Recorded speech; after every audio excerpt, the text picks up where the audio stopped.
What's up, everybody? Merry Christmas. Welcome to the CanesInSight Daily Podcast, powered by Anajar and Levine Accident Attorneys.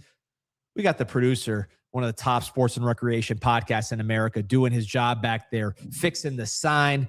It is Wednesday. You know what that means. Means the Canes are still playing meaningful football. It's Christmas Eve. We're not out here scouring resumes. We're not out here looking at two-star guys who didn't sign to see if we can add them to the class in February. We're not behind enemy lines on BYU Cougar football. That's right. We're not getting ready for the Pop-Tart Bowl. I was more of a Tax Slayer Bowl guy myself. I was eager for that one. Cheez-It Bowl would have been nice too. I gotta say the Pop-Tart Bowl is becoming the gold standard. No. Of these bowls. Can you imagine Mario Cristobal on a carousel for a photo shoot? Little merry-go-round. Get out of here. We're big boy football now. We're playing cotton bowls. The only merry-go-round we're going on is Cotton Bowl, Fiesta Bowl, Rose Bowl, all the big ones for the foreseeable future because the Miami Hurricanes are back. I know Pete's happy as a clam. By the way, Pete, hop in, slide in. I don't know how clams move. Crawl? How do clams move? Kind of. I think they go with the current. Got me on that one, man. I haven't done my research there. Bring the current in. We talked about how we feel, Mike. Your first show says the big win. How are you feeling, my friend? Well, I'd be lying if I didn't say a little relieved because that one got a little tight there, and there were a lot of missed opportunities. And over the last 20 years, you've seen how these performances go, and you're wondering there as you're watching it unfold, like, is this going to be a game I'm going to rue for like 20 years? And it didn't turn out that way. Something good happened to us, and I was just elated. My knees were knocking the entire time, and I think it's hugely validating for the work that Mario Cristobal, Joe Echeverria, Rudy Fernandez, Dan Radakovich, the boosters, and even honestly the fans that have stuck with it and have given what they could to the cause. It's just a huge bit of validation for them. We matter. We're not back. We're not doing that back stuff, but we are back to relevancy, and we are a problem. We are a problem now. Relevance established. Relevance established, domination in the state, back-to-back state champs. You're being talked about as someone that these other programs are going to have to reckon with, both on the trail and now on the field. And that is just an immense moment for this program because we know that from here, we're going to figure into this conversation pretty much as long as Mario Cristobal is the head coach of the University of Miami. And that feels pretty damn good. Yeah, man, I would say we are back. I mean, look, are we back to winning championships, playing for championships every year like we did in the 80s? I mean, I don't know if anyone's back to that. Mm-hmm. Alabama was doing that for a minute.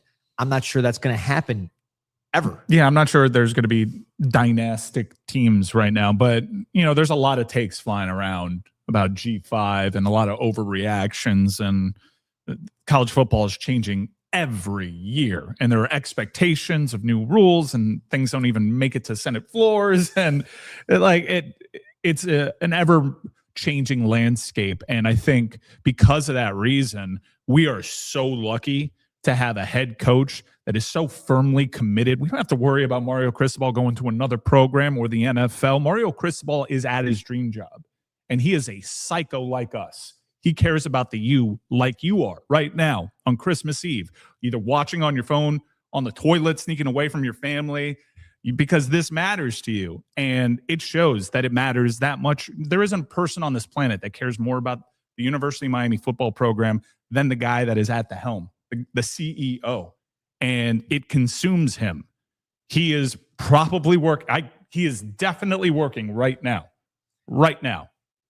The story that always sticks in mind of Cristobal, he told it to Josh Pate, where he basically said the only thing that ever penetrated his world while he was locked in before the football season was news of Razor Ramon passing last year. This is what he told Pate.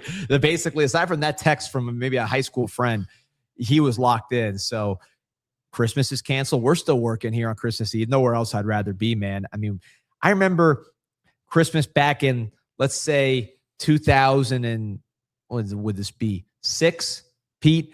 Remember Robert Marv when he was riding up with a Tampa plant, kind of moving up the ranks. He was someone who was a senior riser, was committed to Purdue. I remember watching his state title game on Sunshine Network on Christmas. Like, oh, this guy's going to bring us back. You know, this is the guy's going to bring us back. He's Mr. Football. He's breaking Tebow's records. Watching him play on Christmas Day, they would replay all the state championship games. That's the level of desperation we've had. And that was 2007. When was Malachi Tony born? I think he might have been born in 2007. Yeah, probably. So, like, it's been a while kind of waiting for the savior on the holiday. And really, at the end of the day, there was no one savior for this program. I think it was a lot of people pushing this thing forward, a lot of local kids pushing it forward, a lot of out-of-country kids like Francis Mauigoa was born in American Samoa, pushing it forward. Of course, Mario Cristobal, but the staff as well. And yeah, someone in the comments said it. I want to just steal what their line because we're not back, we're here. That is a great line. I like that a lot. Yeah, not back, but we're here. And I think the kind of season that Miami had this season with its ups and downs, I think that's pretty much the floor now with Mario Cristobal. Now that he's got this thing humming, I haven't really had an opportunity at all to talk about the Texas A&M game. So I know you guys have chewed that game like 20 different ways, but I'd like a crack at it because I've missed this microphone and the opportunity to talk about the Miami Hurricanes performance on Saturday. Look, that was a lot. It was a lot to like. You know, that was the basically the end game of what Mario Cristobal wanted to build in the trenches. And I love that you have guys like Ruben Bain step up to the challenge. Mesidor, you know, Trey Zune actually didn't allow a sack to Ruben Bain. Right. But he did a Akeem Mesidor. And Mesidor was probably more disruptive than Ruben Bain. And Ruben Bain had an incredible impact. That block field goal was huge. I rewatched the game, and I honestly don't know how that game goes if Texas A&M can pin their ears back and take a little bit more chances there, especially with the conditions the way that they were. But Miami, that was such a great game. I know 10-3, the nation probably looks at that and says, well, that's slop. But every snap was so impactful. Every snap had the possibility of totally changing the win probabilities in that game. So I thought it was a classic, dramatic football game. There was so much to like, especially on defense. A lot to like on offense, too, with Mark Fletcher being that guy. I remember, this is like a personal story, spoke to Coach after we lost to Middle Tennessee State, and that was, you know, probably the low point of Mario Cristobal's tenure here, even worse Probably than his life, man. Yeah, he might say maybe the Georgia Tech game because that's always going to live forever. Yeah. But in terms of like, man, how are we going to dig ourselves out of this? Middle Tennessee State spoke to Coach after that, and that was basically like a let's bring it in tight type of moment. And he mentioned Ruben Bain and he mentioned Mark Fletcher as pillars, guys that would turn this thing around, guys that we had to bring in. Mark Fletcher was predicted to go to Ohio State at the time. Ruben Bain, that was a battle with Florida and all sorts of other blue chip programs. And Mario Cristobal made it his mission to bring those guys to this program and to see it play out 3 years later with both number fours absolutely dominating a game in an SEC stadium with 110,000 people on the world watching, because that game peaked at 19 million. Yeah. To watch Mario Cristobal nail it with Mark Fletcher and Ruben Bain was really, really cool. And when it comes to the quarterback, he did nothing wrong. He did nothing wrong in a game where the other quarterback did plenty wrong. And that counts for something, especially when most people are worried that Carson Beck might do something wrong. He got away with that fumble. That would have been bad in that moment. Kind of hopped through. Was it Howell? Kind of hopped through his arms. Yeah. That was the only time I ever noticed Howell was on the field, really. Yeah, it was Howell. I think it was one of the linebackers blitzing. Yeah, Howell got in there, but it was the that like kind of like a soft fumble, but it didn't end up hurting us. And then as the story goes, like he was the one that told Shannon Dawson, hey, A-gap. I would say if there were two things I was disappointed with, the play calling was a little late to figuring out exactly how to attack Texas A&M. And I do think, particularly at the end of the first half, because I thought Carson was much better in the second half, I think Carson was probably too risk averse, especially with, I didn't like the clock management in that final drive of the first half. Halftime ended at 0-0, and we were angling for 3. And the whole attitude there was just let's not turn the ball over. You had 15-yard fade routes isolated. Texas A&M was daring Carson Beck to throw it to his receiver.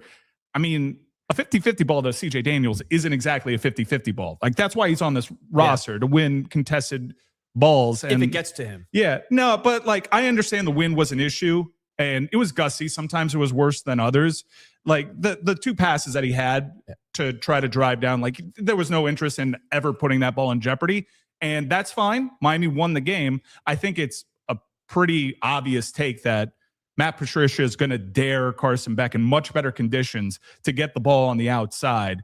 And he's going to have to step up. And I have full confidence he will. I think it's a lot like the FSU game where a team sells out to dare Carson Beck to hurt them, and he torches them, I hope. Pittsburgh too is like that. It's a lot of wind discourse in our personal chat, Mike. You know, it's reminding the Bob Dylan line. You know, you don't need a weatherman to know which way the wind blows. A lot of different views on the wind blowing, but I think we agree it was pretty. I mean, the wind was blowing in every direction. That's the thing. I think it was the way it was. No, I posted a photo, D-Money, like on my social media, like right before a kick. You had the American flags at the top of College Station blowing hard one way, and the field goal post flags blowing in the opposite direction. Like, I thought Craver made a brilliant adjustment on that 69-yard pass. Yeah, that got away. Yeah, and we saw with the JoJo pass. That's also like it's a little bit of like it's bad wind, maybe a slight overthrow, and also JoJo's not really strong at tracking down the ball in the air right now either. But I think that Carson has been counted out and dared to do stuff on a football field. And if you're going to do that, if you're going to count him out, and if you're going to dare him to hurt you, he's going to hurt you.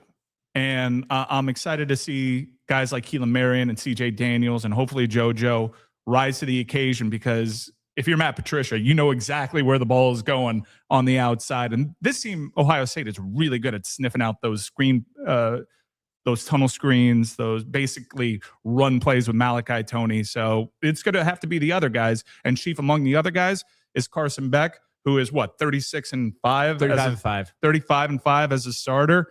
I mean, after going into College Station, going into what's supposed to be a 50-50 setup in the Cotton Bowl in indoors and pristine conditions, I like where we're standing. I like my hand. Yeah, I think some of the stuff that Beck likes to throw as far as like, you know, the back shoulders or like what he tried to go to Daniels at the end of the half. I mean, those are more touch passes, which are difficult. They get taken. I think what we maybe got away from too early was when we started the second half with some, you know, stick throws. We started doing tempo, and like that's what I wanted to see. And firm throws. It wasn't like a lot of loft to him. It was, hey, 10 yards, boom, put it on CJ Daniels, put it on Keelan Marion, let him run. We could have had a little more of that, but it was a tricky game, man. I want to ask, so Pete, Mike, you sat in the same section as Pete. So Pete was on the record, went viral, talking about the adult Boy Scouts of Texas A&M, mentioning that they are cult-like, but not. They lack a little bit of the sizzle of maybe some of the sex cults, some of the UFO cults we talked about in past episodes. You see, you're jumping to the conclusions of which cults would pique my interest. Pete, you're welcome to speak freely here. Yeah. What is your take when it comes to Texas A&M's cult-like environment?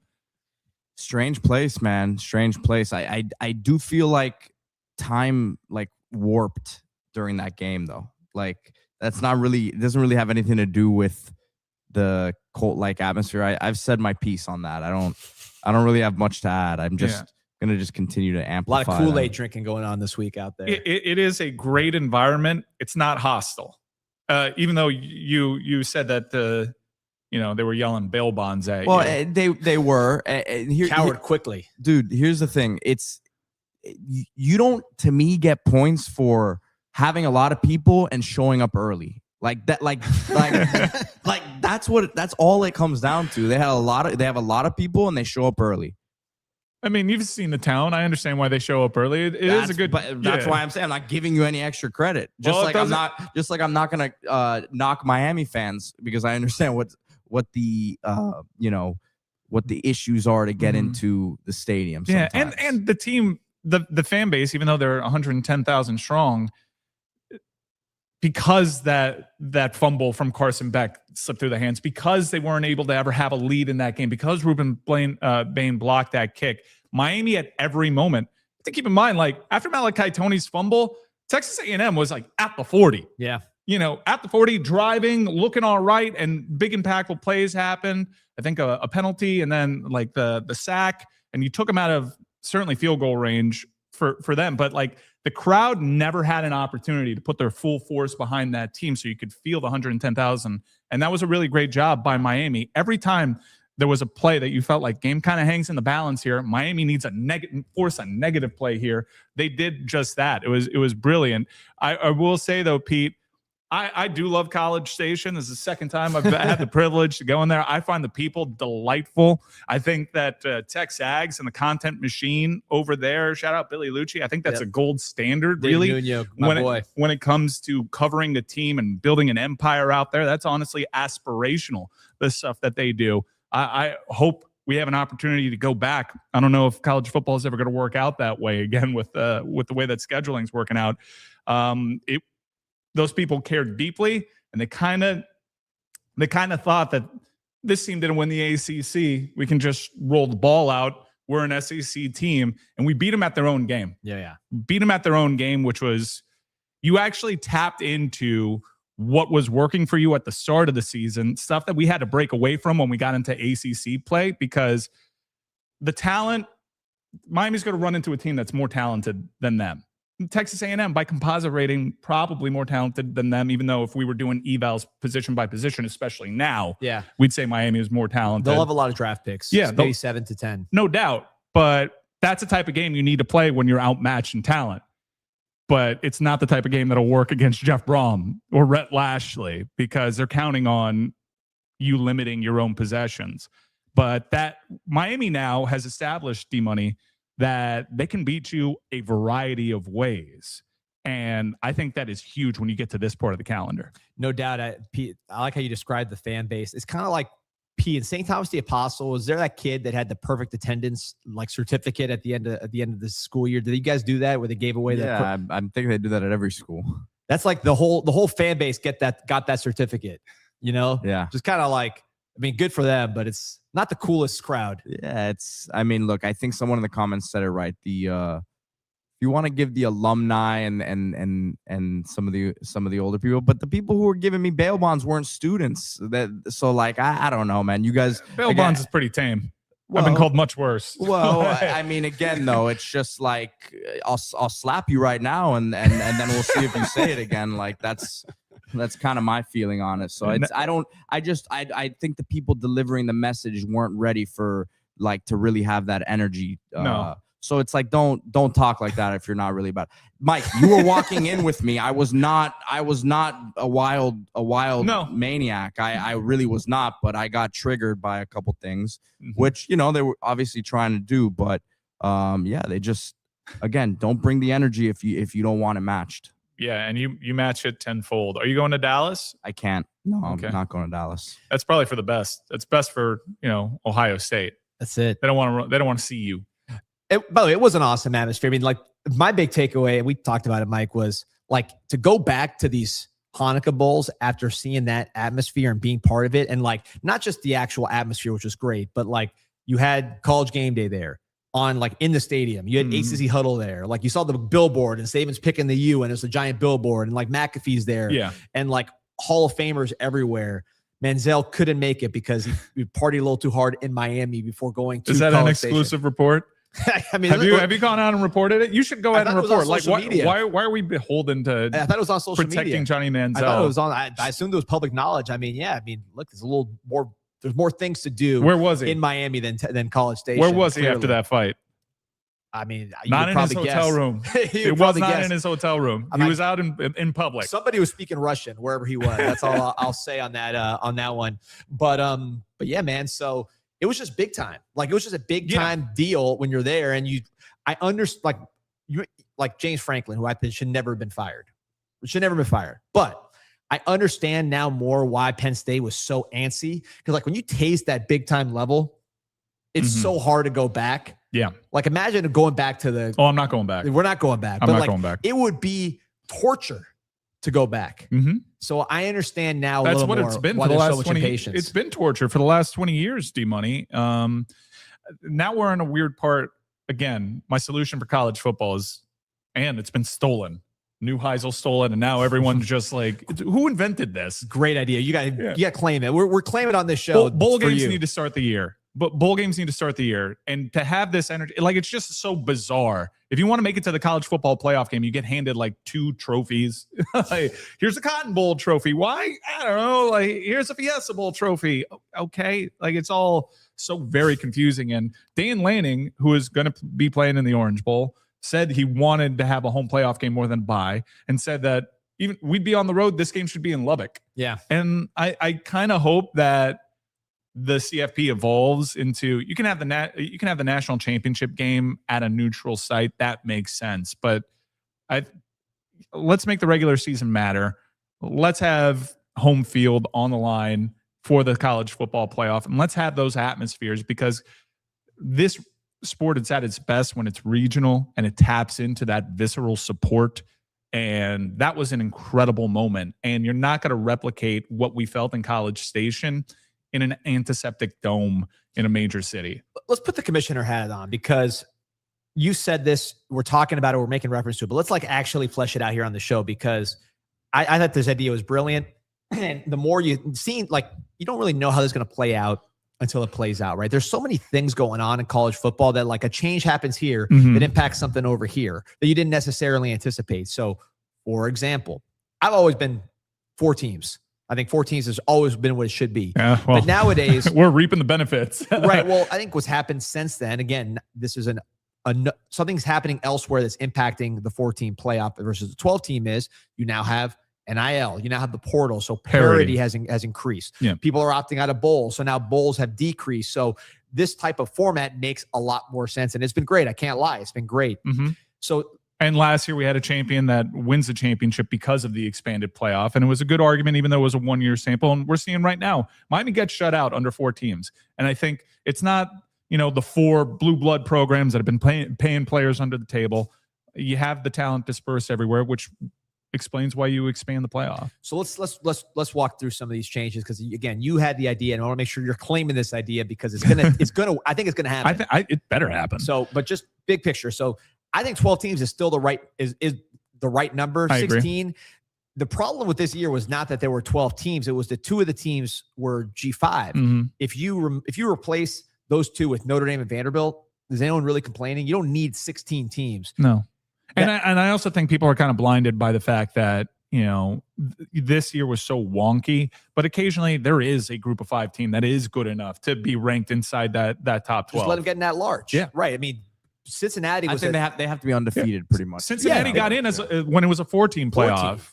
Boise State had a bye in the CFP, and Boise State is an example of a team several times over this century where they would have a team that would be on merit ranked inside that top 12. TCU, I believe, was G5 at the time, or they've had teams that were in that caliber. So yeah, that would still happen. Tulane with Sean King, kind of the classic example of an undefeated team that got left out. They would have been in. So I think just the natural ranking system takes care of that problem for G5 teams. But the other thing that people have said, and again, changes in other things impacting maybe seemingly unrelated college football mechanisms, which is the G5 teams have gotten worse because of the portal. So all their best players are leaving. So G5 quality has gone down from what it was 10 years ago. 100%. Forget the Power 4 and the Power 5.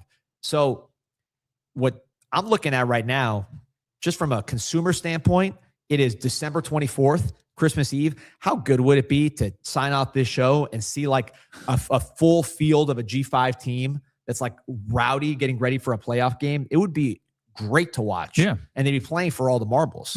I think putting the bowl games in week 1 addresses so many of the issues right now. You have rosters, and some schools are in total turmoil as they're trying to prepare for what is supposed to be a reward, because players are like ECU's quarterback. That guy has legit prospects at the P4 level. He's not going to be playing in the military bowl because he's trying to stay healthy and keep his options open. That's not going to be a thing if you put the game at the start. You're certainly not going to have teams opting out. I think attendance will be a lot better. The atmospheres are a lot better because it's the first week of the season. We're all undefeated, all your hopes and dreams. And here's another thing that is truly impacted as we see USC and Notre Dame stop their rivalry of 100 years. Miami and South Carolina mutually agreed to suspend their home and home.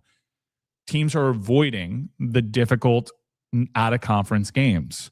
You start your season with a good measuring stick against a team from another conference. And what I would also say is you don't have rankings headed into the bowl game. You let the bowl games play out. You establish your conference narratives because you'll have a better idea of which conference is stronger. And then you start the top 25 from that moment on, because every year we enter with the SEC is legit because we are too lazy to actually watch the game. So we just let Paul Feinbaum go on first take for 10 minutes and tell Stephen A. it's the SEC.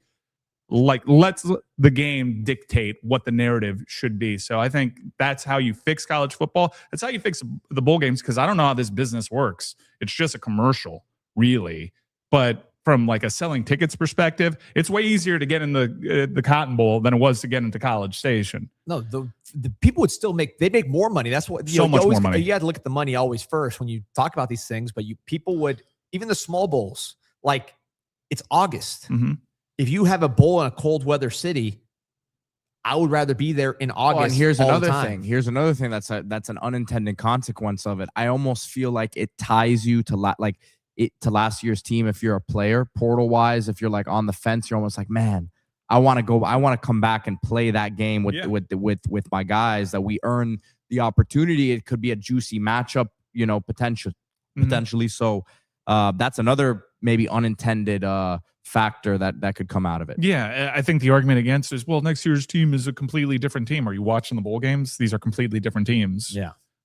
For the most part, when you watch these lower tiers, especially when you get to the group of 5 level, you have a lot of the best players opting out of it. So you have completely different teams anyways. I think the day of using it as an end of the season reward, that's a bygone era. Players are rewarding themselves by not having to take these trips. So I think it fixes everything. But you guys are probably tuning into CanesInSight to hear some Canes talk. So let's step back out of the macro, away from the treetops, back into the nitty gritty. We have a Cotton Bowl to get excited about.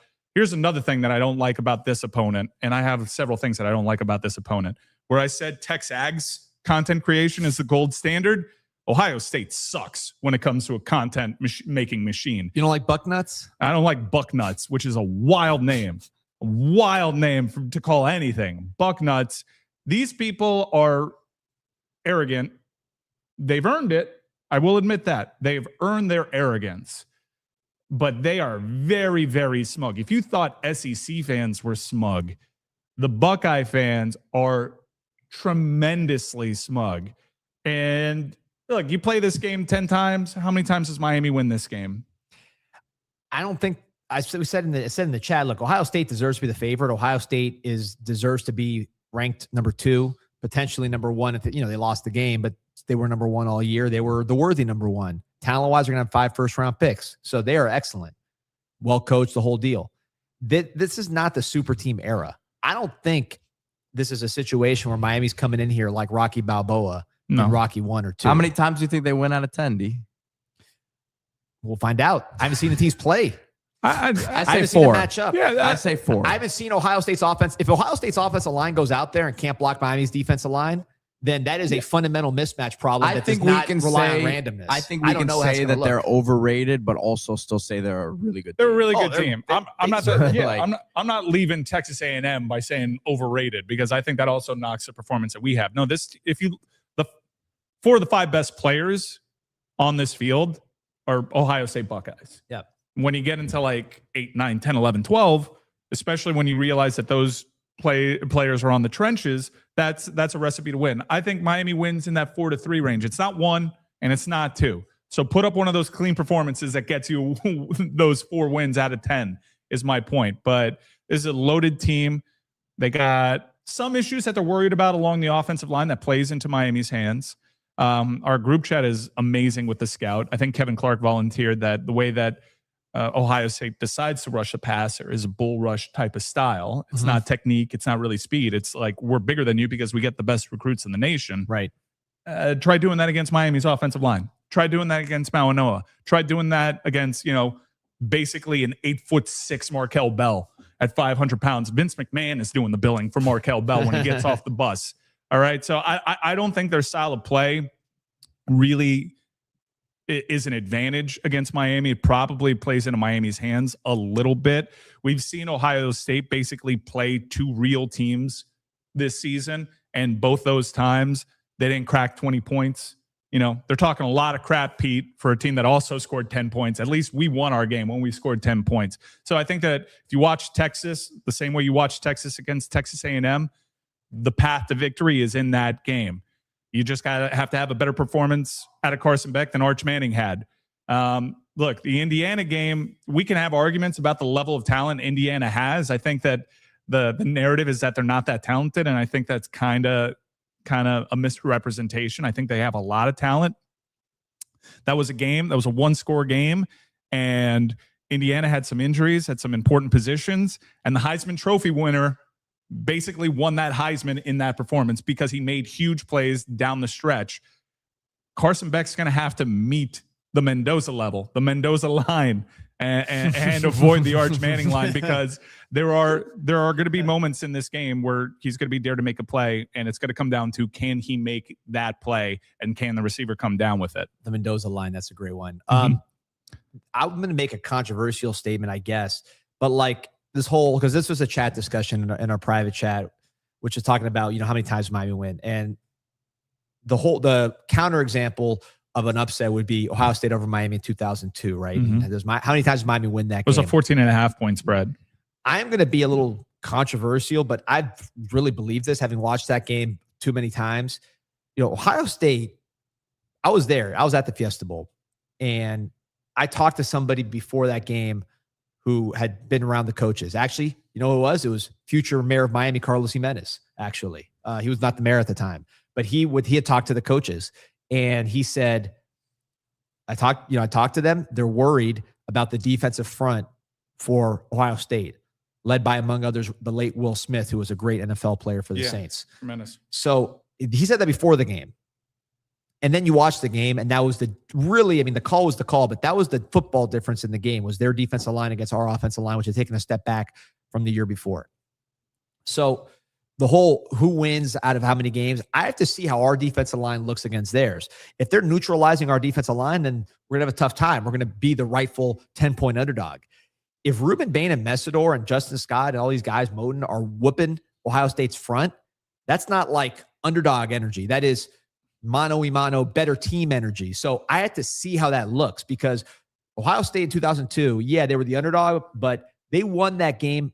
The bad call was one part of it, but really they won the game because they had a lot better defensive line than we had offensive line. That's the truth of the matter in that game. I hate to say it, but the call was wrong. We should have won on the call, but that's where they won the game. And I think Miami can be the same way this year, and it wouldn't be an upset. It would be, we have better players at the most premium position recruiting wise than Ohio State does. If it plays out that way, we'll find out. The brilliance of being a line of scrimmage team is, right away what kind of game you're going to have. Like the first couple of snaps in Texas A&M, you could look around and you could see their faces as they were doing whatever this is, and they knew there was a collective Yep. So let Ohio State know early they're in one of those violent football games that's going to be won in the margins. That's going to come down to 50-50 balls. That's going to come down to pre-snap discipline. By the way, huge shout out, James Brockermeyer. Like, I don't know. I know it's been a point of emphasis, but I'm sure it was a point of emphasis when you were still struggling at SMU. Like, I was at the point where I was like, get someone on the field who's not going to do this. You're the center. Like, you can't be having procedural penalties, pre-snap procedurals. You're the center. You know exactly when they're snapping the ball. You're the one snapping it.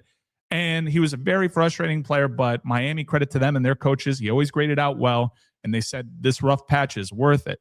And this player, in a game with 110,000 fans hanging from the rafters, like, he played a clean game. That A gap was cooking. James Brockermeyer, like, I wanted to give you a moment of shine, because myself included in the fan base, oftentimes we're like, why do we know this guy's name? Well, now you know his name because he's excelling on the field, and that was a brilliant turnaround by the player and the staff to get him in the right place. Hey. All-American, James Brockermeyer. That's right. Let's put some All-American. respect on Shout out to, and he's in his home state. He's actually in his home city of Dallas. Although he was very clear. I interviewed him. Great kid. I'm very happy to see his success. I'm glad you highlighted him. When I interviewed him for Storm Sessions, he was very clear, and I didn't know this, Mike. P, you might know this. I know you have this Texas, Alabama blood. He's a Fort Worth guy. He's a Fort Worth guy. He says Fort Worth people do not like being called Dallas people. They are Fort Worth. I asked the difference. He didn't really explain the difference that much. I mean, but he said that Fort Worth is different than Dallas, and they do not take kindly to being called Dallas people. So he'll be near his hometown. Mm-hmm. Where's this? In Arlington is where it is. I don't know where's Arlington fit in? Dallas, Arlington, Fort Worth, Grapevine. It's all the same. Like it's all like the same. It's like if you go up to West Palm, Miami, like it's all South Florida. It's that general region. But I understand how someone from Fort Lauderdale would get offended. Who's very proud to be 954. I've not heard many 954s. I've heard 954s claim in Miami. I've not heard many 954s. Yeah. We all get regional pride. I'm proud about Kendall. I get it, but it's all the same. Kendall Boys and Girls Club product, Bryce Fitzgerald. Peter Rees as well. Yeah. Huh? I'm a Kendall Boys and Girls Club product. Yeah, me too. The great Chance Mac. Shout out to Tony Romas. It's not there anymore, right? No. It's there's something else. They had a Cuban spot there for a while that was not Tom's. It's Tom's. Yeah. Shout out to the Miami Springs location.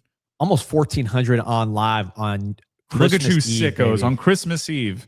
How many of you are sneaking us off on your iPhone, or you're driving around town, or are you making your family freebase this crap in the living room? No, some people said they're doing that. They're probably working on the Cahachina right now. Yeah, so. Just like you have the wife and kids there, and you're holding their eyelids open, like Clockwork Orange, forcing them to watch us talk about how bowl games should be week 1. So many wives hate me. Every time I go to a game, it's always the husband and the wife, and the wife's like, "Oh, I hear your voice all day," and it's always with a tinge of hate it. I hate it. I hate it. I want to hear anything else besides you talking about Islas Canarias Cuban Express, which, by the way, I am headed there literally right after this. Actually, you know what? I'm actually headed to the original location in Tamiami. Wow. We're keeping it traditional. It's Christmas. Let's keep it nice and traditional. I'm going to the Tamiami location. Those classic Miami colors. The turquoise, the pinks. Oh, it's beautiful, man. It is the neon lights. It is a beautiful site right there by Bird Lakes Park. But listen, if you guys want to get your last minute catering done, go to Islas Canarias Express, go to the catering menu, pull out whatever combination you want. It is easy. You don't have to think about it. If you're like me, you don't like to think about things. My wife says you're not a very you're not a very thoughtful person. You don't think a lot, which is true. So if you're not thoughtful, if you don't think, and now you got to scramble because you didn't think all those times. You were thinking about a crazy cell phone in the middle of a spot. You were thinking about James Brockermeyer. You were thinking about portal quarterbacks instead of thinking about what you're going to do for this holiday party. Islas Canarias Cuban Express. Grab whatever you need, whether it's you're the dessert guy, whether you're bringing everything, whether you're just bringing sides. They'll take care of you. Get the catering taken care of right away. Comes in a nice clean box. Take it over. Boom. You're good to go. Once they see that logo, they'll know it's legit. Islas Canarias Cuban Express. Ooh, you mentioned portal quarterbacks. Someone jump in? Should I do a list? Oh, should I do the illustrious? Someone just make the list. The illustrious list. Let's bring the list out. Let's do the list. All right, man. there have been some moves, some news. Let's go. Josh Hoover. I said keep an eye on him. I like that player, but now he's entering the portal. Unfortunately, it seems like he's destined for Indiana, but I do like this guy, and there's been some movement, and I think you'll be happy about some of the developments. Let's hear it. Let's hear the movement. Let's hear it. Yeah. Rocco Becht, you have slid, my friend. You have slid, and you're probably going to Penn State, and we understand it. So you're off the list, Oof. Rocco Becht. Rocco Becht's off the list. You're off the list. You're off the list. All right, let me reverse engineer this real quick because I don't have it written down. I want to make sure I don't get it. I got to pull up the list. Yeah, I know. We should probably actually have a list. We should write it down. Right. Old-fashioned list. Yeah, all right. Santa's got a list. He does. You need a list. Well, You're checking it twice right now. I'm checking it twice. Who am I forgetting? Deuce Knight was on the list. Deuce Knight was on the list, but you know what? Number 5 is Deuce Knight. We want experience at the position, though, and I think Carson Beck has shown you. By the way, Carson Beck worth every penny. Oh, yeah. Yeah. No, Deuce Knight, you're not on the list. Number 5, Josh Hoover. Love Josh Hoover as a player, and he's basically only at number 5 because I think he's headed to Indiana. But this guy's tremendous. Makes some big-time plays. I told D-Money when we were talking about Sam Levitt, who was on the list, watch the TCU Arizona State game. Everyone was talking about FSU Virginia that day, the greatest field storming I think we'd ever seen. But later that night, TCU and Arizona State put on a show. The two quarterbacks were trying to match each other shot for shot. Josh Hoover probably had a better season 2 years ago. Pete, I know you're a Josh Hoover guy. He's got some motion to him. He's got some improvisational skills to him. I like his arm. I can understand why Indiana would favor Josh Hoover. I think he fits that style quite nicely. RPO heavy. I think he's a pretty brilliant player. I really just want to land him so I can call the offensive line the Hoover Dam. Branding is an important part. Maybe I should move him up. Maybe I should move him up. Number 4. Let's go with this one's tough. This is a big, shocking move. My former number 1, Sam Levitt, is now number 4. Oof, slipping. Couple things, done a little recon. done a little recon. I think Carson Beck came into Miami with a reputation, and then you talk to a couple references and you realize this might be more of a Georgia problem than a Carson Beck problem. And that's what I deduced, and that's what the evidence would suggest. Carson Beck has been a damn good leader on the field. I mean, that is a veteran. To go to Shannon Dawson and be like, what the hell are we doing here? Take it out of my hands and put it in number 4's hands. By the way, have you ever seen as many handshakes as Carson Beck has? My favorite new handshake. Have you guys seen the Tony crowning? Yeah. After the game? It's a great one. Oh, unbelievable. Great recall. Great recall from Carson Beck to know all the handshakes, quick hands, all the things you see on the field, you see with his handshakes, and then great chemistry with a lot of different guys on the team, whether it's Brockermeyer, Brockermeyer is an old guy from Texas, Malachi Tony, an 18-year-old from Florida. They're all getting along with Beck. Love what Beck does. Sorry to interrupt with handshake talk. Yeah. You were on the list. Well, there are people in the chat saying, Fagnano, the UConn quarterback, he's out of eligibility, right? He's like at the Senior Bowl, I think. Yeah, I think he went an entire season at UConn without throwing an interception. Yeah. I think it's like 25-0 or 27-0. Yeah. A brilliant season. Yeah, I think a lot of teams would be knocking down his door, but I don't think he's an option. He's going there. Pro. Yeah. Number 3, CJ Bailey. Let's go. New addition. He was not on the list last time, was he? He was on the list at number 5. He was number 5, so he's moving up the list. Yeah. So had a bowl game, performed well.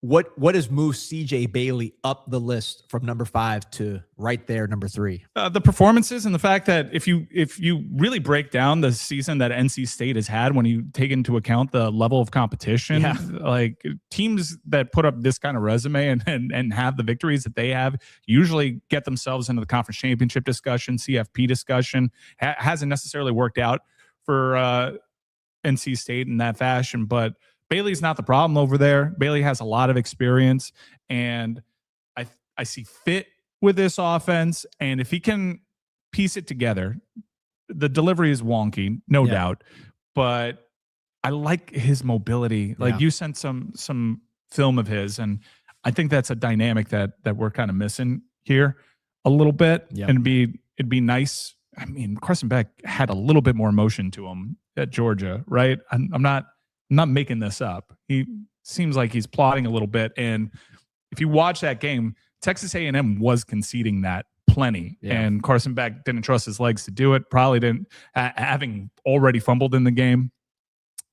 He probably didn't want to risk it. But I like CJ Bailey in the open field, natural gifted runner.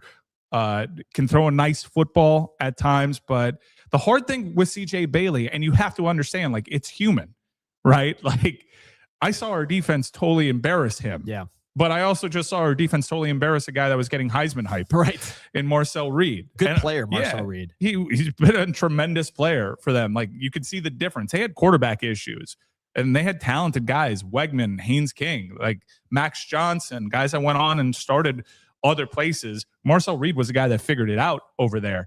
Now, can't throw a lick when he goes up against a big-time defense. And he had good receivers, too. Mm-hmm. But look, I think CJ Bailey, if you plug him in here and he figures some things out, there's so much to like there. This was a guy that when he burst on the scene and started as a freshman for NC State, I could see that guy as a top 10 pick in the NFL draft. And I still see that talent there. So why not bring that talent in? Let me let go of some of what I saw with my own eyes. And sometimes the defense has your number. I think that, he crosses the 50 when he's in a Miami uniform. A couple of things I learned about Bailey I did not know. So he's 19. I didn't know he was that young. Sometimes these guys are true sophomores and they're like 40, with the way things go down here in South Florida. Sometimes they're young. Obviously, Malachi Tony, Armando Blunt, young guys. So you don't know. Bailey is 19. He started 20-plus games, won a lot of games. He's one of the best quarterbacks in the ACC right now, and he's only 19 years old. So the age, I think, that was an eye-opener for me. That tends to be, when you look at baseball, some other sports, age does matter because you project improvement. Even though he's only here for 2 more years, you can still see potential for big improvement there physically and otherwise. Talking to people about this guy, I hear he's like a Mark Fletcher in terms of just a positive kid, beloved. And we talked about it, Pete. I look at little things a lot. I'm a little things guy. I remember when Kevin Olsen was getting recruited, he was pouting and being kind of a baby in the Under Armour game. And everybody's like, oh, you're reading too much into the Under Armour game. But, it's kind of like sometimes those personality things, when you got all the cameras on you, your real personality comes out one way or the other. Bailey, at the end of this blowout win against Memphis, he was out there yucking it up with Rudy, whatever white walk-on you want to name. And they were all like laughing, having fun. And he was just kind of being like one of the guys. But we know he talked to Jeremiah Smith the same way. So the fact that he kind of interacts with everybody on the team the same way, that to me is a very positive for me when you want one of the quarterback. But here's the one thing I didn't know about him, Mike, and this might move him up the list in the future. Mr. Milan Baby in the comments. Look at this nickname. Biscayne Bailey. Ooh. There's not a lot of difference between my number 3 and my number 2. So they might have just flipped. Well, what kind of nickname can we come up with for Drew Mestamaker? Because he's my number 2. Now, he wasn't featured in my list before because I thought it was a foregone conclusion, Pete. I thought he was one of your pokes, but apparently this guy's testing the market. And if he's testing the market, if we want to talk about fit in Shannon Dawson's system, I think you can make an argument that Mestamaker fits Shannon Dawson's system better than any of the quarterbacks. When you look at the passing lanes that he provides, Carson Beck hasn't really involved our tight ends all that much, although shout out to another guy, Elijah Lofton. Drew Westchester Maker. There you go.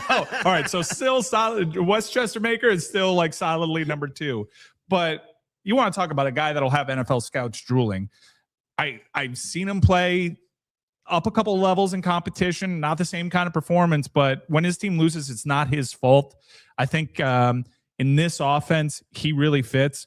I hope Reese Poffenbarger had good things to say about his experience with Shannon Dawson, but I think if he's really, truly testing the market, you look at the lay of the land and you look at potential fits for Drew Mestamaker, I think Miami would be the best fit for him.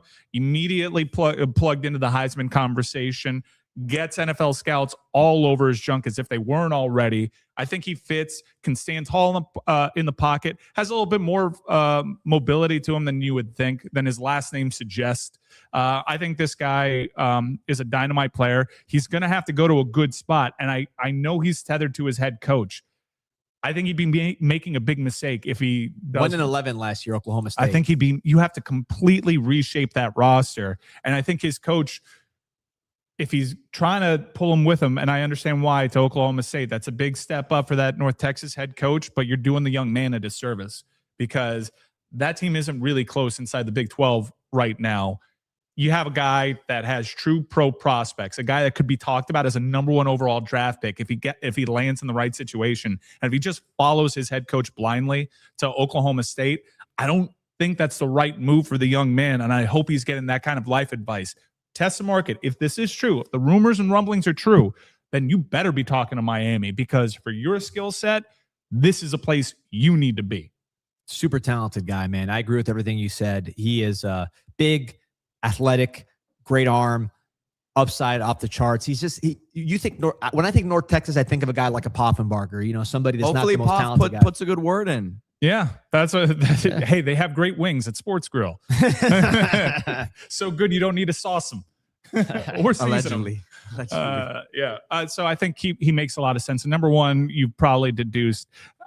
We can talk a little bit about John Mateer because that's kind of been put out there. Can we talk about it? I was gonna drop the bomb. So let's talk about Let's it now. talk about John before Mateer we get to because number 1. yeah, we like John Mateer more than Carson Beck last year. John Mateer was number 1 ahead of our Porter Beck rankings. wasn't really in the picture at that Yeah. point, but yeah, Mateer was the number 1 target right out the gate. Hand up, Mateer was the quarterback that I wanted. Everybody, the most. that was the number 1 target. Yeah, and I think, internal, external. like the CJ Bailey performance against Miami, I think we all kind of soured after that hand injury, but I think you can explain it with the hand injury. So go drop some bombs on Mateer. Look, multiple people around college football, agents, this is a new era, so you got agents involved. So there's a lot more chatter than there used to be. John Mateer is getting a lot of blame for what's happening in Oklahoma. I don't think his people, I'm guessing, people around him think he's the reason why Oklahoma struggles on offense. I personally don't think he's the reason Oklahoma struggles on offense. I think Oklahoma can't run the football. Mm-hmm. I think that's their biggest problem. Number 1, I don't think their offensive line's very good. And the receivers are okay, SEC, let's say below average or average at best. I still like Mateer, and he had the injury as well.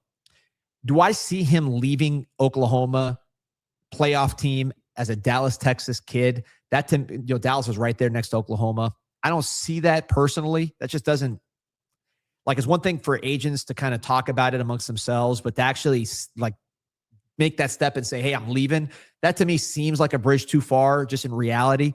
But do I think Mateer would be a lot better off in Miami than Oklahoma? 1,000,000%. We run the ball better. I think our running game, if we had a John Mateer, would be, we were top 5 in yards per carry with Cam Ward, who's not really a runner, but at least was a threat to run. Dropped a lot for several reasons, but I think Beck not being mobile is one of the reasons our running game fell, because you just don't, he's not going to keep the ball when he's reading the defensive end. It's just not going to happen. Plus, he doesn't himself run for yards and add to the total that way. I think if you put Mateer with like a Mark Fletcher and Gerard Pringle, you're talking about the best running game in the country. Yep. And then he can throw. So I like John Mateer. I would take him in a heartbeat.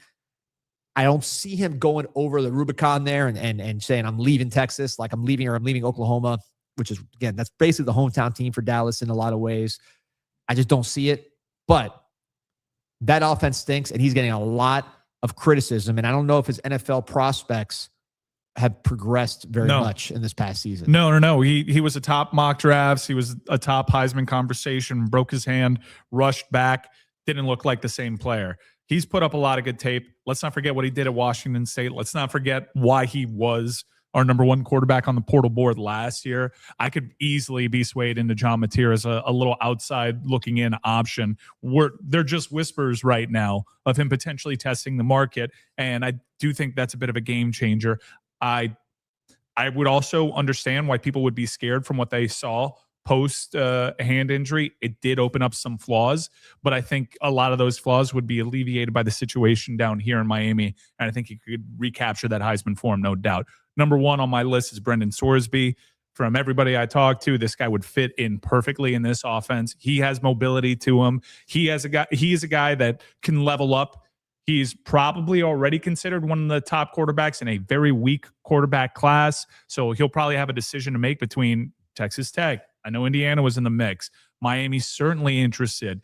He's certainly interested in listening to Miami and what they have to offer. I think he comes here, again, day 1, Heisman candidate, has an ability to flash his skills. I think we have better pieces on offense, too, than what Indiana and Texas Tech would provide. I mean, you'd be looking at Malachi Toney as a slot weapon and just be drooling over it.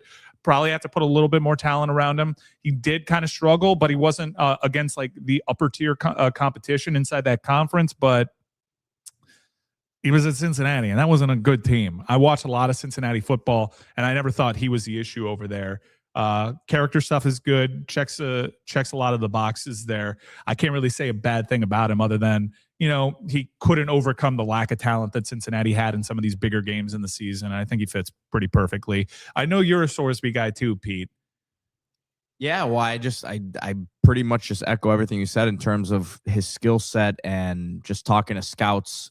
He's not not really a first round pick right now, but if he went through the process, I think he would have a huge rise and end up being in the discussion to be the late first round pick because of the arm talent, because of his ability to move. There are a lot of questions, and I think a lot of that could really get cleaned up if he came here to play at Miami. But yeah, I think he's going to Texas Tech. So I just have kind of put that one off to the side and said, until I hear, because here's the thing, Mike, I think he is going to Texas Tech, and I think Miami kind of gets the feeling that he is at this point.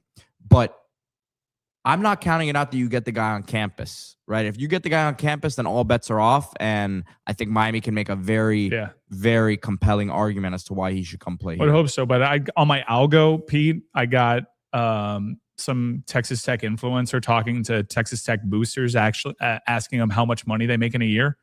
I saw the same one. Ooh, I am spread thin, buddy. By the way, that is tough. I know a lot of comments are suggesting his girlfriend went over there to play volleyball. That is true. From what I understand, they haven't been dating that long. Let's relax. All right. And it's also like Texas Tech is also a top 5 team in the country. It's only, they have a lot going for them right now. He's from for a couple of months. He's a Texas kid, right? Well, him and Mateer are both from Denton County, which is Dallas area, right? We should go tamper. Are we allowed to tamper like directly? We should just go to their family's houses and lay out the PowerPoint. They should. We're buy gonna be tickets. there anyway. They should buy tickets to the game and watch these two teams play some football. That'd be great. There was one comment that I want to look. You know, I'm a big Malik Washington guy. Yes, we talked about it yesterday. He never entered the picture because it was announced pretty quickly that he was re-signing. I hate these re-signing things. I know we're probably going to end up doing it because people see it around the nation. You hate it until Malachi Tony graphic hits and you're Malachi. If Malachi wants a graphic, Malachi gets a graphic. That's what we do. But I think it's all very, very strange. But Malik Washington re-upped with Maryland. He has a personal relationship with that head coach from that area. Malik Washington, keep that name in your minds, though, for future years, because I think he'll ultimately, there's a ceiling he'll hit at Maryland, and his skill set is such. You're talking about another guy with pro prospects that he's going to want to level up, and hopefully Miami's there to pick up the pieces. Emory Williams, I feel for you, brother. Like, I think that Emory Williams, if something were to happen to Carson Beck, I think Emory Williams can execute the offense, and I think Emory Williams has a kind of mental fortitude that would make plays. I know a lot of you guys are out because you can't forget what you saw in the Pop-Tart Bowl game. I think that was a tough spot, and I can't forget watching what I saw that kid do against Clemson as a true freshman, watching the guts and guile that he had against a much better FSU team, keeping Miami into that, threw an absolute dime. You may say it was lucky. He split 2 defenders, and it was like 40 yards down the field. It was a great throw. Pass. He's got guts. I think if the market plays out, look, it's a game of musical chairs. I think the guy that's left without a chair is Dylan Raiola because I got him penned for DeVry right now. I think your best, honestly, Pete, it's not Kaiser. Kaiser's taken. Yeah, Kaiser's good, man. We got our QB. It's not getting him on campus that'll do it. It's Dylan Raiola's weird Mahomes fixation that might actually open the door for Brendan Sorsby to come to Miami because Mahomes may just say, please get this guy off of my phone and into your building. So maybe that's it. But Raiola's where does he go? I think Louisville, this is the buzz. There's Adidas connection there. I think Braun would be a big fit. But what if Braun goes to Michigan? Mm-hmm. Now the whole thing resets. Raiola is there's no way. Card. There's no way, by the way, that Michigan hires Biff Poggi, right? No way chance. Unless they just like do for what the Stanford year did. and just say we got to reset. I don't see them do. They did that already with Sharon Moore, which is like get a guy they were obviously going to blow out in a couple of years. Like they have Bryce Underwood. I think Braun is the one there. That makes sense. You have Bryce. You're paying Bryce Underwood a fortune. Get the best quarterback coach you can get and roll with it. They'll be good. They'll be good with him. By the way, we have 1,600 on right now on Christmas Eve. These got to be some of the biggest scumbags in America because to be on this show on Christmas Eve morning is a bridge too far, even for the Gary Furman troll account, even for some of the sex trafficker troll accounts. I haven't seen Johnny Lagoon. Johnny Lagoon is taking the day off. Yeah. So, this is if you were here on this too chat. Busy control effing right now. Yeah. I'm not going to go. I shouldn't even have brought that up. You did. But that's how bad it is to be on the stream. 1,600 though. We thank you. Yeah. There it is. So let's give the people what they want. They want to get hyped. They got vengeance on their mind. Johnny Lagoon is there, by the way. All right, way to go, Johnny. Merry Christmas to you. Let's talk about this game. We should consider doing something from Dallas, by the way. Oh, let's do it. Yeah. Can we bring some tech? We should consider doing our jobs. We should do the Wednesday show. Like we should do it live from the lazy river. Yeah. From the team hotel. Well, we'll be coming at you live. I don't want to dox you. Oh, I heard you were very approachable.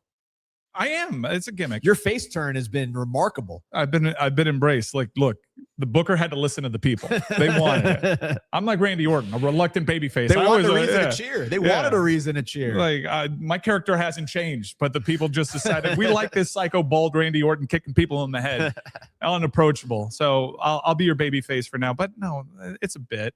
People, I want to make sure if you ever have an interaction, unless you're at a whip and dip and I'm with my family, like you won't have a negative interaction with me. I did have my guy at the airport, not sure if it was Mike or Kyle, but I was talking to him and he actually apologized to me for coming up to you. And I'm like, hey, I think he was all right with it. You know what we call that, Pete? We call that a guardrail. You know, like people will still come up to you, but they know, like, yeah, this guy doesn't. It's but not a bad seed to put in people's mind. I'm like, hey, I'm not the one to take it up with. It's not the worst seed to plant in someone's mind. Like, hey, like this guy, you know, let me just be careful with this interaction. It's not a bad guardrail for me to have, even though I promise you'll have a good interaction with me. And I really felt like I was a part of something special in College Station, not just because of our football team, but because of the community. Pete, you can't walk through an airport in Miami. If there are a bunch of Miami Hurricanes fans on that plane, you're basically an A-list celebrity out there. This Canes community has really made us feel welcome. We got to get like Billy Lucci in College Station levels. I got to do a quick shout out because I ran into fan of this show on Monday, and I got to shout out my guy Jaden. Jay's Animates, JAY_S_animates, ANIMATES. This kid is like 7 years old and he is doing anime. We were just sitting here eating lunch and this guy was on his computer. This is a 7-year-old kid doing little designs. And next thing I know, I see an anime Malachi Tony catching a touchdown. This kid's unreal. The next generation is going to smoke us. We got to diversify what we're doing here, man. We got to get into some stocks or something, because this next generation, they got the technology on lock. They've been watching this stuff their whole lives. So shout out to Jaden, Jay's Animates. Check him out. That's the future right there. We got to. How old does it need to be, Pete, for us to hire him? 13. We don't got labor laws. You're the one who's Florida, been, like you're Kentucky. the one who's been breaking the laws for years. So I don't. Florida doesn't have that rule like Kentucky where those kids can't do stuff during the school day. Shout out to Trenton Breeze and Cannon Burden. D Money is actively contributing to Kentucky politicians to overturn a rule like on the side. Let those kids use their phone, man. Let them use their phones. This is their job anyways. You know, they're trying to get with the next generation. They need to learn. Who needs to learn geometry? What's more important, geometry or using a computer and using AI to write, transcripts about press conferences? What's going to help their skill set more in the future? Geometry? I was really confused by this too, D. Your pronunciation of animates. Oh, it was a verb. I thought it was a noun. Yeah. Yeah, Jay's. Well, no, because it was an apostrophe S, so I thought it was a noun. That it was JAY''S. That's why I didn't think it was animates like the verb, because usually you don't have a verb following an apostrophe S. I don't like it. I think it's like animates. Like primates. I don't like that. I don't like how he's doing it. There it is. Libertarian Kentucky man. That's me, man. Let those kids do their thing. D-Train, I agree with 2 of your points. I also would rather talk to Danny Boy Kane than myself. And also Mario Cristobal has never lost to Ryan Day. There is a lot to like about this matchup. I'd be worried about tempo. When Texas A&M started to move the ball, is because they started running tempo because the clock dictated that they had to. We have big, powerful boys on that D-line. Well, it gives us a strength advantage. When it comes to cardio, not so much. And as we've chronicled on this show this season, Ruben Bain does not like to come out of games, and you can get our boy winded, and he puts up less of an effort and is at least less impactful. So naturally, I'd be worried about Ryan Day doing tempo. But here's the beautiful thing about when you get to this level. It's not Jeff Brom opposite you, right? There's only one situation in which I'm worried about a head coach being a better tactician, and we'll worry about Kirk Cignetti in Indiana on the other side of the bracket. Ryan Day he's a good coach. Mario Cristobal beat him in Columbus. He got his name as a play caller, though. He did, but it's a lot that he's doing, and I'm not so sure they're going to run tempo, because they're going to enter this game the same way that Texas A&M did, which is the earned arrogance of, we think we're better. So we're not going to do anything goofy. We have our identity. Miami, you have to adjust to what we do. I love that. I don't got to worry about chop blocks. I don't got to worry about like any of that stuff. I don't got to worry about gimmicks, fake field goals, 3 quarterbacks playing on one drive. I don't have to worry about that. I just have to worry about individual matchups and discipline. And I love it when a team thinks that they can just play their identity up against ours, because I think along the trenches in this part of the calendar where that matters most, I like my hand there. I'm going to say the ultimate coach cliche, but this is what this game is going to be. Turnovers and explosive plays. That's most games. But here's why it's particularly important in this game. I'll give you stats to back up the cliche. Miami is 129th in America in seconds per play. 29.8 seconds per play. Means they're moving at a snail's pace. Do you know who's last in the nation in seconds per play? 136th? Ohio State Buckeyes. They are last in the nation, everybody, in seconds per play. 136. They're the slowest offense in America. We're not far behind. Now, time of possession, which obviously the seconds per play plays a role, and the pace plays a role, but also your ability to convert third downs and, good stuff, protecting the ball, et cetera. Ohio State's 5th, Miami 6th. So these teams possess the ball. They go extremely slow. By the way, Texas A&M is another one that was a slow team. Mm-hmm. They were, I think, 6th in time of possession. Let me see what they were in seconds per play. They were pretty low too, 106th. So just like that Texas A&M game flew by, and no one had really good stats. I mean, the wind and the defense had a lot to do with it, but there also weren't that many plays in the game. No. So I think this game is another one where there's not going to be that many plays. So part of the thing that makes Ohio State dangerous, there's a lot of things, but when you have the best receiving core in the country, in my opinion, the best player in the country in Jeremiah Smith, and then Carnell Tate's a first rounder on the other side.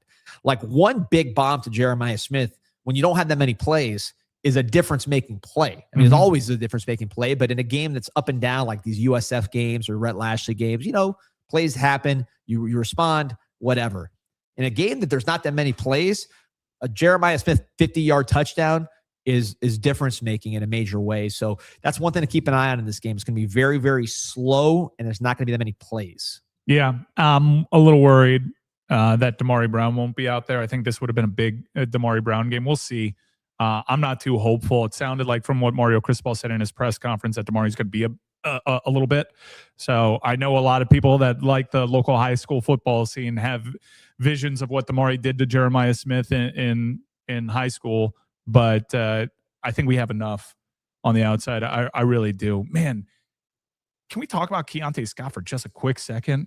Yeah, let's talk about that. That is a tough injury to bounce back from, and dude was third best player on the football field in that. Well, fourth when you count the offensive side of the ball because Fletcher.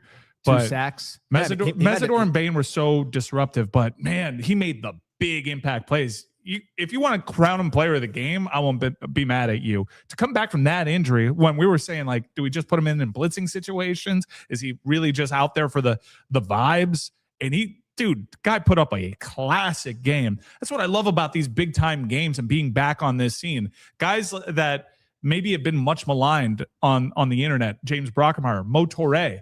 Toure became a friggin' legend. That's one of the iconic images in this football program's history, him trying to celebrate with his team and being held back by the training staff.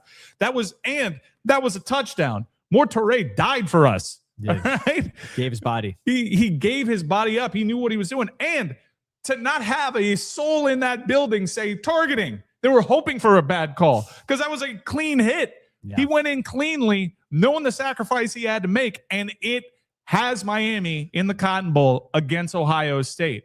Also, Chase Smith was in the right place, got up there. I mean, beautiful touch over Chase Smith. It's just a shame for Texas A&M that it was 3 feet behind the intended target. I think our linebackers are older than some NFL teams. Yeah, because Mo Toure's class at 2019, Chase Smith 2021, Wesley Bassain's a true senior at 22. He's like the young buck in that crew. Mm-hmm. We have an update on Michigan. Is that a real update? I saw it in the chat. Did you check it on Twitter? Yeah, I'm looking at it now. Apparently, Thamel just went on ESPN and said that the 3 candidates are Drinkwitz, Whittingham, and Jed Fish. Kyle Whittingham? Yeah, he wants to keep working. Wait, what? All right, we're gonna let's unpack that real quick. Pete, pull up the information so we can get back to that. I want to get this super chat here from Austin. Appreciate you. What happened with Kyle Whittingham in Utah though? Because Kyle Whittingham is like sneaky old. He said he wasn't retiring. He said he said it last week. He's a free agent. He was like, I'm a free agent right now. Maybe he wants more money. I don't know. By the way, Austin, appreciate you, Some man. People are saying it's because of the private equity deal that Utah's making. Oh, he didn't like it? That's what they're saying. Yeah. that he felt like they were already going to be looking for his replacement, and he wanted to be able to step out on his own terms, and he just stepped away, retired, whatever you want to call it, but is interested still in coaching. How old is Kyle Whittingham? He looks good. He does look great. Like he's like sneaky old. Oh, Austin. So to question about Heartline dynamic, we saw Colin Klein not call a great game against Miami while he was kind of mixed brain. I think Ryan did the smart thing, and he was kind of the offensive coordinator anyways. I don't think Brian Hartline's some kind of offensive genius. 66 years old. I don't, but Kyle Whittingham. If you're Michigan, you don't need a complete, you're not like in a terrible spot. You have Underwood. You were maybe if you beat Ohio State there at the last game of the year, you're probably going to get into the playoffs, right? They got players. Whittingham, 66, but I still think he could win. You give him Michigan, he can probably be there for 3 or 4 years, and then you can really find the actual replacement. Yeah, I think that's true. I'm not being ageist here. I'm just wondering, like, whenever you hire a college football coach, you're like, okay, let's build this program together. And no Brom either. Hey, get this guy off the screen. I don't want ESPN to come after us here. Yeah, that's interesting. I think Brom would be the best candidate for them. Eli Drinkwitz, people tend to really. You don't like him? I mean, Missouri's got some sick defensive linemen, offensive linemen. They also have like some pretty good resources that not enough people talk about. That's there. Yeah, he's all right. Like I think he'd be a fine hire for them. Kyle Whittingham's interesting because if you feel like you have a college football playoff team and you want to keep something rolling, I understand how he's a great coach. Like I'm happy we're not facing Kyle Whittingham in these playoffs. That guy at Oregon. Does that keep Bryce Underwood there though? Well, I mean, what's interesting because he's great with those running quarterbacks this year. He had both two guys rocking and rolling. That guy, what's the guy's name? Bear? Dan Pierre. No, Dan Pierre was one, but then they did the freshman that was sick. What was his name? Bear That's Brockmeyer. BYU though. That's BYU. No, not Bear. Then what's the guy's name? They had a freshman guy. His name was like Fickle or something like that. They had a sick freshman. Utah. Really? Did. Someone in the chat's going to tell us. He did a good job with Cam Rising. Yeah, but they have a freshman that's like electric. Ooh, is Cam Rising? Can I look at him for our list? Did he get it? Bird, not Bear. I had the wrong animal. Bird. All right. His name's like Bird. Let's see. What's this guy's name? Kyle Whittingham does have more. Bird Ficklin. Bird Ficklin. Sorry, I had the wrong animal. Bird Ficklin. This guy from Muskogee, Oklahoma. Shout out to the great Merle Haggard. So we got an Okie from Muskogee, Jamarian Bird Ficklin. This dude is electrifying running. 9.2 yards a carry, 10 touchdowns, 54 carries. Only three touchdowns. But this guy was really, really one of the best athletes I saw all year. Anyway, someone's I like Cranky Grinch. He says ASU coach just signed an extension. Do people not pay attention? We're talking about Kyle Whittingham, not Dillingham. Not Kenny Dillingham. Yeah, do you pay attention, Cranky Grinch? Why don't you cheer up? The Grinch is trying to mess up Christmas. Typical. Cranky Grinch is trying to disrupt Christmas with these BS takes. Did you see Dillingham straight up beg for $20 million? He's like, we live in the Phoenix area. There's someone out there. There's someone out there that can write a $20 million check and change this program. Please write me a check. Like he's begging on TV. He's right though. Arizona State should be good. Arizona is a sick state. Like Arizona is awesome. I can't wait to go there in the first week in the second week. I know that's how beautiful it's going to be. I will be there. What's your triangle? Is it Houston, Birmingham, Alabama, Scottsdale? Is that the peak triangle? Stillwater. But see, I never actually went to Stillwater for recruiting. I never actually went there to go recruit. Yeah, I was in Scottsdale a lot. Love Arizona State. Don't they sell out the stadium? I feel like they have some pretty good fan support too. Now, but man, when I was recruiting there, the team, it was the end of the Herm Edwards era. Right. It was pretty ugly with some of the stuff. It was up and down. They had some talent during the Herm Edwards era.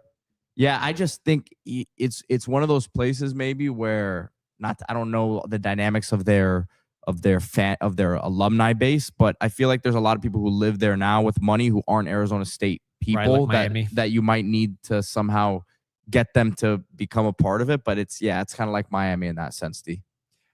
So 26 says that Birmingham's got to be a bit that you hyping Birmingham. I've seen you do it off air, so I know you believe it, dude. So sell them on Birmingham, Alabama. Listen, they have a great down because I always compare everything to the rest of Alabama. I was in Alabama a lot. I was in Montgomery a lot. I would be driving through, Auburn, Tuscaloosa, and these are all their little college towns. Birmingham, nice downtown area, man. You see it when you're on the highway driving in. It kind of looks like fake, like one of these like fake downtowns. but it's real, man, and it's spectacular. They got some good little restaurants down there. They got a great Top Golf, like I said before. Great place, man. Yeah, shout out to Birmingham, man. Look, T Love 42 says Birmingham's a fine town. Lived there for 4 years. Amazing food, great people. See, that's a real town with great people. College Station, hit or miss, man. Everyone has their own experiences. We're not. I hit do or not miss, disparage. I'll disparage them. God made me a Hurricane first. Might have made me an Aggie second. I love my folks over there at College Station and 5-star hotel, George, man. Yeah, You're living. Shout out to the great Billy Lucci. That guy is. I wanted to meet him. I didn't get a chance. Dude, oh my God, it would have been like the Mega Powers colliding. You can shout Billy Lucci out all you want. Yeah, well, you're in the College Station, Chad. Billy got added. Yeah. Oh, did he really? Yeah. Oh, I didn't know it was him. Yeah, El Big Luch. There it is. David Nuno, my boy. I talked to him on the field. You can add him to College Station. Yeah, man. They're all Shout out to those guys. I had a good experience. I can't complain. The great Texags content factory. Love those people. All right, I still listen to the Texags content, even like a week removed from the game. I was listening to the volleyball breakdowns. Yeah, I just love the content that they do. I'm like, I guess I'm subscribed now. I'm listening to Texags all the time because I love their perspective on stuff. Look at this. John Z sees the vision. He says, as a Tennessee guy, I love Birmingham. It's Nashville 20 years ago. Oof, I like that. Tyson Tracy saying the same thing. Food is excellent. Pizza visionary. Dude, I had to go all over the South. There were some places you don't want to go. Real Birmingham, quick, I would go to. Before we get into the nonsense, If Bryce Underwood leaves Michigan, I don't see how that alters my top 5. I know that there's stuff to like there. I'm not as high on him as other people were. What are your thoughts there? I like him. Okay. I just think his size is. I'm a tools guy. As long as the player has instincts and like wants to be good, the more I watch, the more I'm just tools oriented. Look at the NFL, man. Yeah. Like I heard so many times Josh Allen couldn't throw. I didn't think he could throw, quite frankly. I had no idea he could run. That was the thing, right? Well, because they ran him. Yeah. They chose to do it. Lamar Jackson. I know he's fallen off a little bit this year, but they said he couldn't throw. He's won how many MVPs? Jalen Hurts won the Super Bowl last year. They said he couldn't throw. So, like, if you look at the NFL, a lot of these guys that still might be out for whatever. He's got a ring and a big contract. So it's one of those things. It's like a lot of the guys that you look at in the NFL, people criticize their throwing at one point of the journey, but they're big physical guys. They're athletic. They Underwood have is strong arms. big. He's big. He's got a good arm. He seems to be cut from the right cloth. He can run. I'll take Underwood. I'm tools oriented when it comes to quarterbacks. I don't like the plucky, Big 12 Johnny College guy. Well, that's not for me. Well, if we're gonna go into a battle for Bryce Underwood and you're gonna go up against Larry Ellison, you're gonna need to donate to Canes Connection and use a promo code CIS. Oh, listen, this is what we're competing against. Michigan. What's Larry Ellison's wife's name? She's like 30. Look into that. Let's look up Larry Ellison's wife. Yeah. Well, hold on. So let me look into that. What happened? There are people out there that float theories. Oh, well, please share when you can. Larry Ellison is 81 years old. His wife is. His hair looks so good. His wife is like 30, Michigan grad, and she's taken one for the team just to accumulate the NIL money to land a quarterback like Underwood. That's what people do for NIL money. Okay, 80-year-old man for NIL. So the least you can do as you watch this playoff game, which by the way, they're not even in the playoffs, Michigan, contribute to CanesConnection.com/CIS. You don't have to go to bed with an 80-year-old man. All you got to do is just go to CanesConnection.com/CIS and donate for a team that is going to use that money wisely, as you see with the portal guys we got, the high school guys you got. Look at the class of 2027. Already getting crystal balls for Mark Matthews, the best offensive player in the country. A lot of momentum with David Jacobs, #1 defensive player in the country. That's what we're doing out here with CanesConnection.com/CIS. Be part of it. CanesConnection.com/CIS. And as Nick West points out, an anonymous donor who we know, it's kind of like when Ted Danson donated to the anonymous. Ever seen the curb enthusiasm? This guy's the best who did it. But anyways, 100,000. He's matching up to 100,000. So you donate to CanesConnection.com/CIS the next week, you're basically donating twice because he's going to match it up to $100,000. So let's take care of that. Be part of it. I don't know what else you need to see to know that this is the real deal and they're not going to waste your money. A lot of people are going to waste your money when you give it to them. Canes Connection, the product is on the field. You know it's real. So, Pete, do you have a wrestler of the week? No, I don't. Oh, come on. It's I Christmas. can't. Why would I stop? Why would I start now? All right. Here you go. Bucks Canes, appreciate your support. I got my tickets to the payback game. Let's meet, say hi to the crew. Where's the tailgate? I will be tailgating here, I think, because it's a night game and I'm not doing the They have PJ. Texas Live. Texas Live is like elite. What is Texas Live? Have you ever been to like one of these lives? I think We did Katy we Trail have like last time. Yeah, no, Katy Trail's different. There are these big branded things. I've been to the one in Philadelphia. The one in Dallas is the gold standard because it's massive. There are these venues that have some live music stages, but they also have restaurants, and it's a great place to watch a game. When First Take goes to Texas for a Cowboys game, they're broadcasting from Texas Live. I went there after we lost to LSU with my big goofy foam cowboy hat, and I had an amazing time. So you can, Oh, that's the Lowe's. yeah, that I gave you the rate, D. Hit me up. that little complex there. It's a great time. So I don't know. And DJ Diesel is going to be playing DJ before Diesel? and after. So we're going there.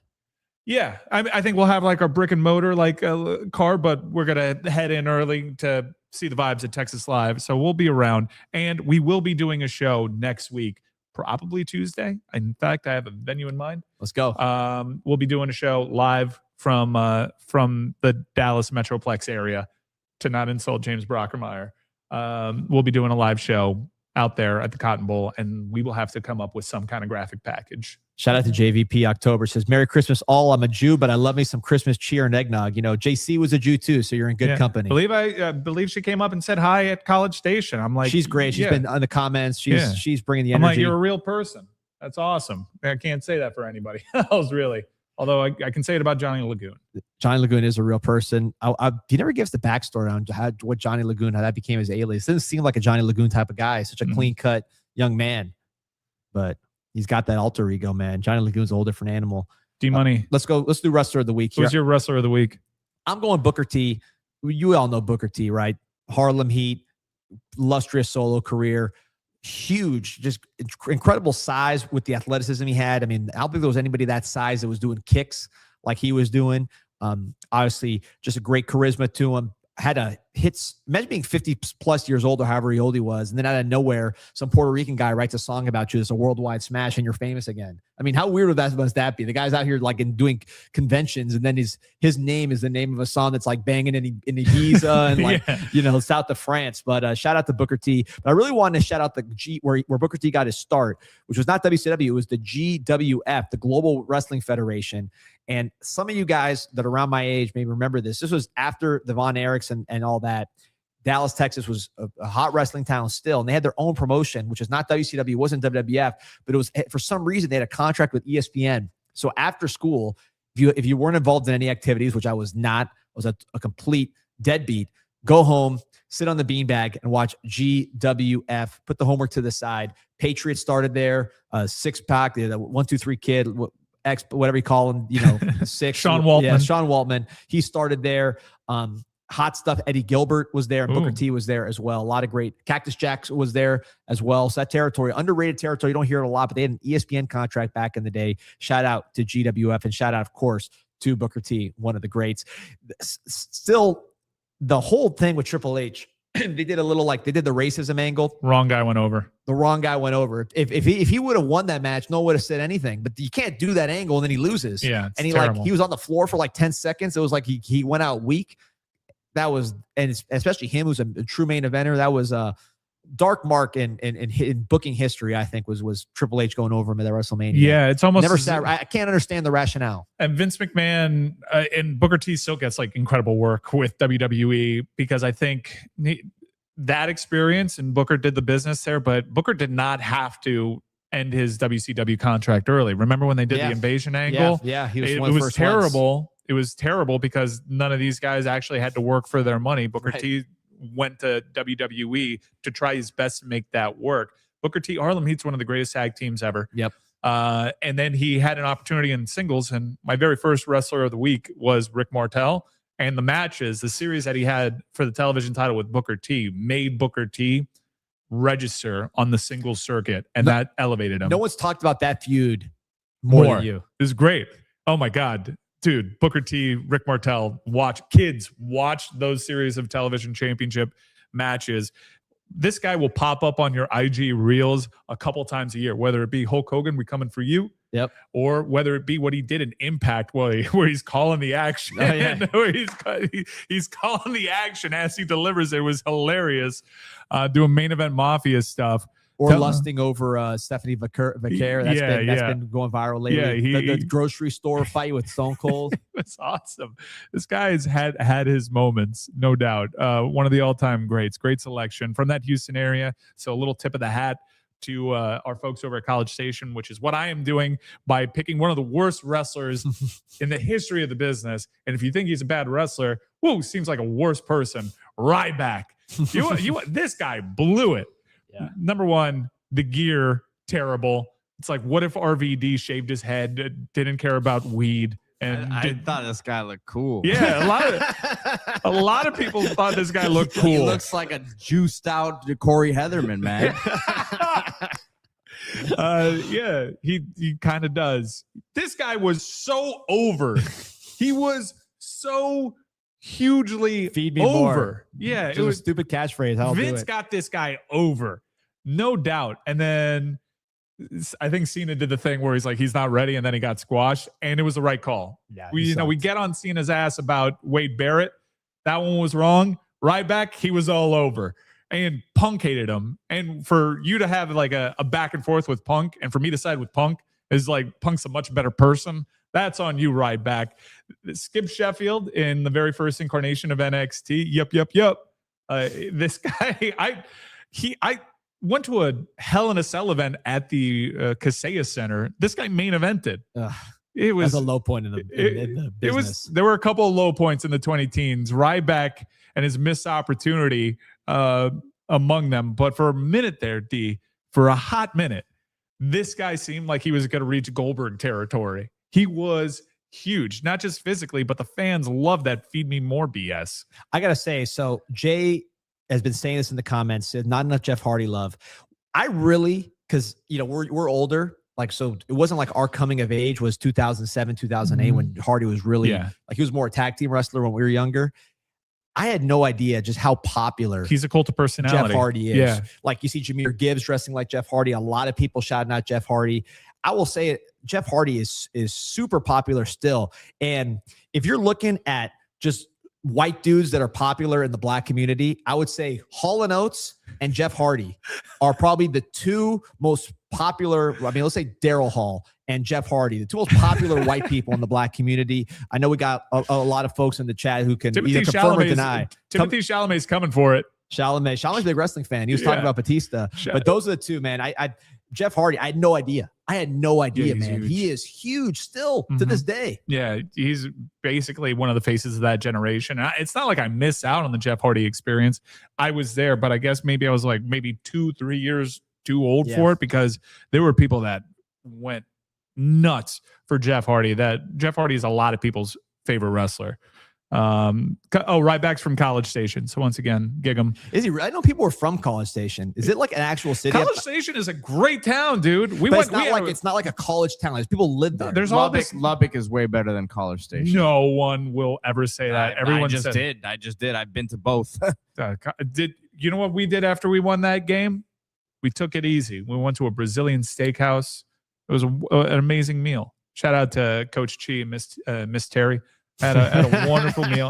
Like, I love Miss Terry. That's so good. I like College Station. I could see myself there, but that's what Billy Lucci does, Pete. You have a couple cocktails with Billy Lucci and you feel like I could see myself here. God, gig 'em. I love Texas A&M. It's been very, very good to me.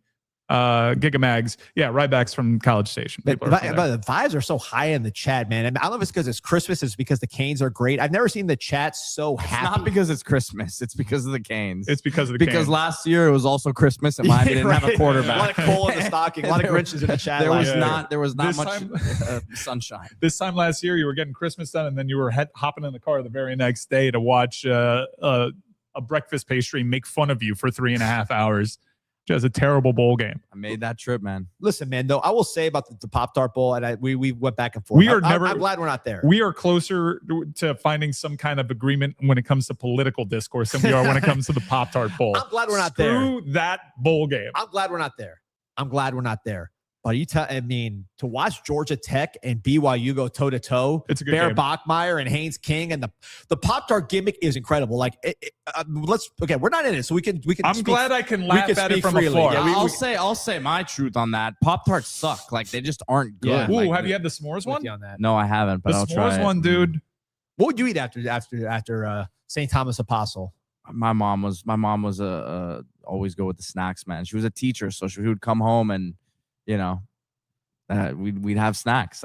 She would prep some stuff. You Man. gotta have the s'mores one. Yeah, no, I'm gonna get you the s'mores Pop-Tart. Was she on your ass? Because like my mom works, so like I came home and I was watching GWF. I was watching I'd wrestling. like to get my homework done right away so I could play video games or whatever, and then I would have basketball practice or whatever at like 5, 6, start getting ready. But yeah, I would get my work Coach, done. I was scouting Connor. He went up against one of the best players in the world. Yeah. I think I know what to do now. Oof. I think I got him. Okay. You want to know what it is? What is it? Hey, wait, don't say it. Don't say it on air. Drop coverage. Ooh, coach. Come on, buddy. You gotta disguise it. 1800 in the chat right now for Pop-Tart talk. Let's let some music here. I'll go first, and I kind of went chalk, to be honest with you. I just went chalk. Going to Texas, so I went with one of the iconic Texas albums, Waylon Jennings and Willie Nelson, their joint album, which, as you can see with the cover, I mean, this is Texas personified. I can get off on you. So this one spoke to me a little bit here. What's this song about? So this song is about, take back the weed, take back the cocaine, baby, take back the pills, take back the whiskey too. And the truth is, you don't need that. He did not need that in the song. They actually sang the song together at the same time. It was like they were both singing the song, but they didn't need it because the girl provided what they were getting previously from drugs. So, I was drinking probably from 2000 Fiesta Bowl through 2022, right before that horrible season with Middle Tennessee State and everything. So that you needed some whiskey to get through that time, but. I stopped at the right time because right now you don't need to drink through Canes games. You can drink if you want. Obviously, if you want a BUZZN 7.5 milligrams of THC, you're going to be having all the hang without the hangover. But you really don't need substances to watch these Canes because you could just enjoy the show, man. You don't need all that because the Canes are giving you everything you need watching it. You don't need to drink away the pain. You don't need to drink, you don't need to drink away the humiliation of playing the Pop-Tarts Bowl, or Pop-Tart Bowl really is an upgrade from the other bowls we've played in. Mm-hmm. Don't need to drink away that humiliation, right? Because you got what you need on the field. So it's a very simple song, short song, great album, classic album. This is the height of outlaw country. Obviously, two of the best from Texas and Waylon and Willie. But just a good song, man. Just a good classic song. So it's a country trope is that you need to drink away the negative feelings that a woman brought into your life, right? You're trying to drink away her memory. It's classic country trope. So in this case, it's a reversal of that. You don't drink because the relationship is so strong. That's very nice. And yeah, there have been some bad bowls. I'm so happy that I get to take my daughter to the Cotton Bowl in Jerry World, where just 2 years ago, I had her shivering in 39-degree weather in Yankee Stadium, watching Greg Schiano work Ja'Cory Brown, as Ja'Cory just kept Ja'Cory just kept throwing the same 7-yard out to Restrepo. That was an insane. And Monterey was eating him alive. Yeah, Monterey was a beast, and little did we know that he would later die for the cause in College Station. My song of the week is Pyramids by Frank Ocean. I think Frank Ocean's one of the 4 best active songwriters in music. I love this dude. I love his albums. Channel Orange is probably a top 10 album of the 21st century. You just picked this guy because of his green hair.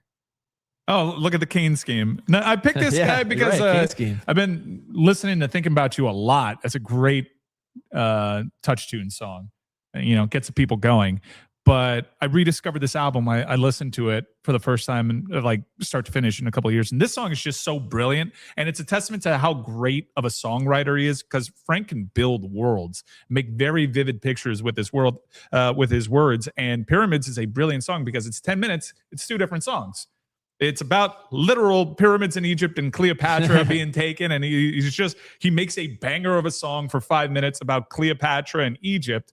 And then there's a beat change, and it's about a dancer named Cleopatra that's working at a strip club called the Pyramid, and his love for her at the time, and it all works. I think I like the second half of the song much better than the first half, even though the first half is a song. When I'm leaving a bar, I'd like to fast pass this song on the touch tunes and give 9 minutes and 52 seconds of pure songwriting genius from Frank Ocean. He's a little weird, eccentric, like all great creative artists are. I can't wait for his next album. I think truly doesn't get enough credit for what a brilliant songwriter he is.